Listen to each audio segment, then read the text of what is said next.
রসগোল্লা বাঙালি খাবারের একটি অত্যন্ত গুরুত্বপূর্ণ অংশ। এটা এমন একটা জিনিস যা ছাড়া পশ্চিমবঙ্গের কোনো সুখকর ঘটনা কল্পনা করা যায় না। দুর্গাপুজো থেকে শুরু করে বিয়ের অনুষ্ঠান, মেনু থেকে মিষ্টির এই স্পঞ্জি সাদা রসগোল্লাগুলি অন্য কোনো মিষ্টি কখনো হার মানাতে পারে না। চলুন দেখে নেওয়া যাক আমি কিভাবে আপনাদের সঙ্গে এটা শেয়ার করি। প্রথমে একটি প্যানেতে আমি 1 লিটার ফুল ফ্যাট মিল্ক নিয়ে নিয়েছি। এটাকে প্রথমে আমরা ভালোভাবে ফুটিয়ে নেব। তারপর একটি বাটিতে আমি 1 চির লেবু এইভাবে রস নিংড়ে নিয়েছি। তারপর এতে আমি সামান্য জল অ্যাড করছি। তারপর এই লেবুর রসটা আমি ওই দুধেতে দিয়ে দিলাম। তারপর অনবরত নাড়াচাড়া করে আমাদের ছানাটাকে কাটিয়ে নিতে হবে।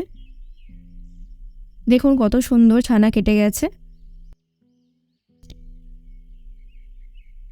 এবারে একটি জাল পাত্রেতে আমি একটি পরিষ্কার কাপড় বিছিয়ে দিয়েছি। তারপর ওই ছানাটা আমি ওতে ঢেলে দেব। তারপর সামান্য ঠান্ডা জল দিয়ে আমি ছানাটাকে ধুয়ে নিচ্ছি।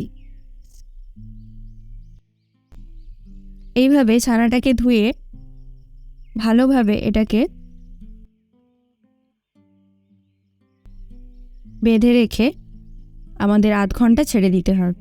কোনো একটা জায়গায় ঝুলিয়ে দিতে হবে অবশ্যই।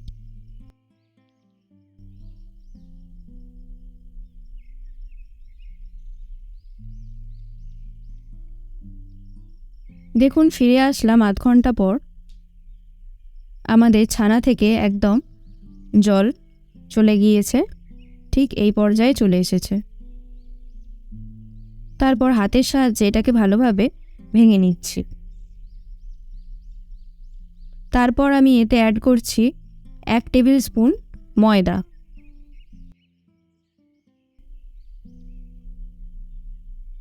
তারপর হাতের সাহায্যে খুব ধীরে ধীরে এইভাবে আমাদের 5 মিনিট ধরে ছানাটাকে মথে নিতে হয়েছে। তারপর এইভাবে ভালো করে একটা রোল বানিয়ে নেব।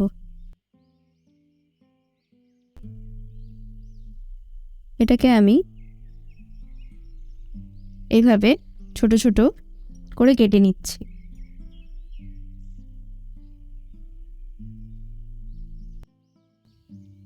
সবগুলো বল কাটা হয়ে গেলে পারে আমি হাতটাকে ভালোভাবে ধুয়ে নেব। এর বল তৈরি করার জন্য এক্সট্রা কোনো অয়েলের দরকার নেই। এটা আপনাতেই গোল গোল হয়ে যাবে এইভাবে হাত দিয়ে ঘোরালে পারে। দেখুন ছানাটা পুরো গোল হয়ে গেছে।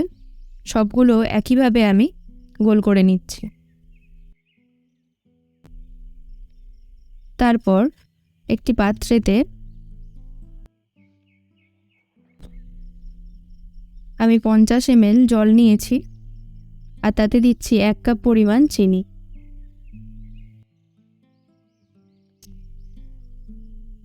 চিনিটা ভালোভাবে মেল্ট করে নিয়ে আমি এতে দিয়ে দিচ্ছি একটা এলাচ। জলটা ফুটে উঠলে পারে রসগোল্লাগুলো আমি এইভাবে দিয়ে দিলাম।